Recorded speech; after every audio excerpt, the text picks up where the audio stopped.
In fact, may mga tinatawag tayong sugar high, di ba? Na parang ang feeling daw naka-drugs sa pag nakadami ng kain ng asukal. Pero paalala lang mga ka-wonder, lahat ng sobra nakasasama. Dahil ang labis na pagkain ng matatamis, pwedeng magdulot ng iba't ibang sakit, gaya ng diabetes. Lalo na sa mga taong meron na tayong medical history o di kaya family history ng diabetes, nasa mabigat tayo na timbang, meron din tayong sakit na hypertension.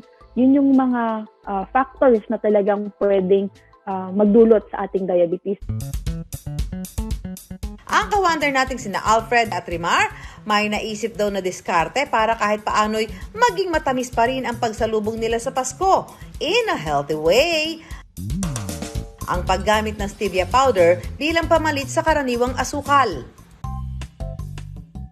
Dahil mas matamis ito ng 40 beses kumpara sa puting asukal, mas kaunti ang kinakailangang gamitin. 0 calorie rin daw ito na perfect sa mga nagdidieta, may diabetes at alta presyon. Si Rimar, ipinagmamalaki raw ang kanyang stevia ice cream na masarap na, pwedeng-pwede pa sa mga nagpapaka-healthy na may sweet tooth. So, ang unang-una po nating ilalagay sa ating all-purpose cream ay ang stevia, no? Matamis po ang stevia. Konti lang po nito, napakatamis na.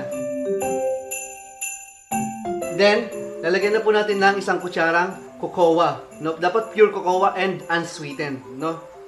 Ito po karami.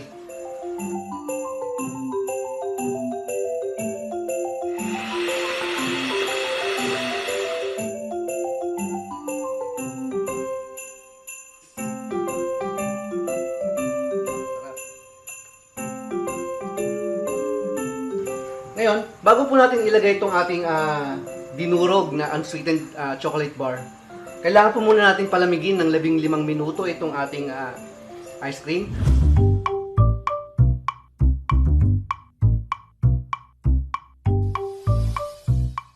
Sa kagustuhang makilala pa ng iba ang kanyang stevia ice cream, si Rimar nagbahay-bahay pa para ipatikim ang kanyang healthy matamisin.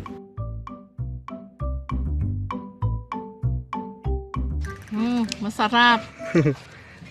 Lasang-lasa ang creamer at okay lang sa akin yung tamis niya kasi kami may lahing diabetes. Ito nga, dati hindi nga ako makain ng ice cream, hindi ako mahilig, pero ngayon ito, mauubos ko nga ito, hindi ako natatakot